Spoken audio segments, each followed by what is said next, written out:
কারণ নামের আগে ক্যাপ্টেন শব্দটা আর যুক্ত হবে না, একজনের নামের সাথে যুক্ত হয়েছে, সেটা হচ্ছে ক্যাপ্টেন মাশরাফি। সুতরাং এর থেকেই বোঝা যায় মাশরাফির দক্ষতা, মাশরাফির যোগ্যতা, মাশরাফির জনপ্রিয়তা। এই মাশরাফিকে বাদ দিয়ে এখনো বাংলাদেশের ক্রিকেটকে এগিয়ে নেওয়ার কল্পনা করা যায় না। এখনো সময় আছে, মাশরাফির হাতে এখনো সময় আছে, মাশরাফির এখনো যে যোগ্যতা আছে, সে দক্ষতা আছে। সুতরাং মাশরাফিকে এই মুহূর্তে জাতীয় দল থেকে বা জাতীয় ক্রিকেট থেকে বাদ দেওয়ার প্রশ্নই ওঠে না। আমরা মনে করি আজকের যে দাবি, সেই দাবি অত্যন্ত যৌক্তিক। মাশরাফিকে অবশ্যই রাখতে হবে। আমরা বিশ্বাস করি মাননীয় প্রধানমন্ত্রী শেখ হাসিনা আমাদের ক্রিকেটকে, আমাদের খেলাধুলাকে বিশ্বময়ের একটা বড় জায়গা বা উঁচু জায়গায় নিয়ে যাওয়ার জন্য অত্যন্ত আগ্রহী এবং কাজ করছেন, উৎসাহ দিচ্ছেন।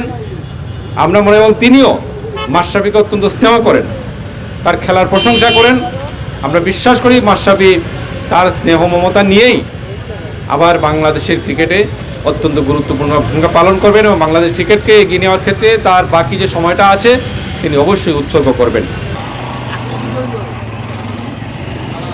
আসন্ন ক্রিকেটের হোম সিরিজে যাতে মাশরাফি বিন মার্তুজাকে নিয়েই টিম ঘোষণা করা হয়, কারণ মাশরাফিকে গত যে সদ্য যে শেষ হয়েছে বঙ্গবন্ধু টি20 ক্রিকেট টুর্নামেন্ট, সেখানে মাশরাফির যে পারফরমেন্স আমরা দেখেছি, আমাদের দেশবাসী দেখেছে, সেটা থেকে আমরা প্রত্যাশা করতে পারি বয়সের তারতম্যে না বেঁধে বরং যোগ্যতাকে প্রাধান্য দিয়ে আগামী ক্রিকেট টিম যাতে ঘোষণা করা হয়। কারণ মাশরাফি বিন মার্তুজা যদি মাঠে থাকে, সেখানে তরুণ এবং প্রবীণদের সমন্বয়ে যদি একটা টিম গঠন করা হয়, আমরা ক্রিকেট ভক্তরা প্রত্যাশা করতে পারি যে আসন্ন হিম সিরিজ মাশরাফির নেতৃত্বেই জয়লাভ করতে পারবে।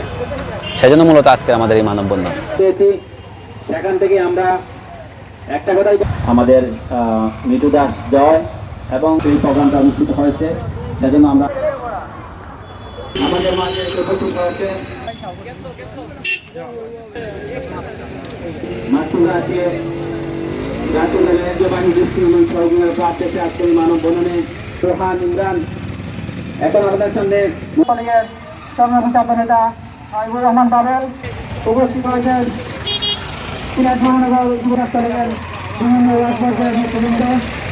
আপনারা জানেন আগামী 2-1 দিনের মধ্যেই বাংলাদেশের নিয়ে যাবে এবং সেই সিরিজ জয়ের প্রত্যাশা।